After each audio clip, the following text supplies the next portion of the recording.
நம்ம வீட்டு முறையில வந்து பாத்தீங்க அப்படின்னா, இந்த மாதிரி சின்ன செடியா வந்து சும்மா எலுமிச்சம்பழத்தோட கொட்டைய வந்து போட்டுருங்க.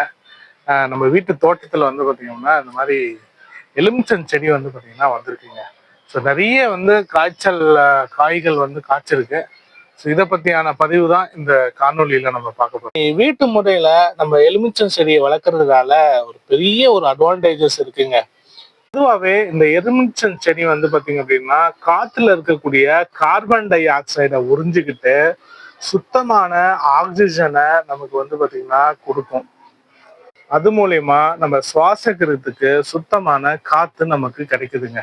அது மட்டும் இல்லாம இந்த எலுமிச்சம் பழத்துல வந்து பாத்தீங்கன்னா வைட்டமின் சி வந்து ரொம்ப நிறைஞ்சிருக்குங்க. நமக்கு தேவையான நோய் எதிர்ப்பு சக்தி இது மூலியமா வந்து பாத்தீங்கன்னா கிடைக்குதுங்க.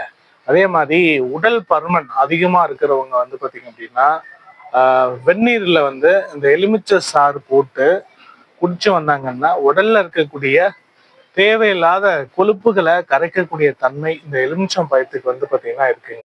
நீங்களும் உங்க வீட்டு தோட்டத்துல எலுமிச்சம் செடி இல்லாம இருந்துச்சு ஒரே ஒரு செடியை நட்டு இந்த மாதிரியான பலன்கள் எல்லாமே நம்ம அடையலாங்க.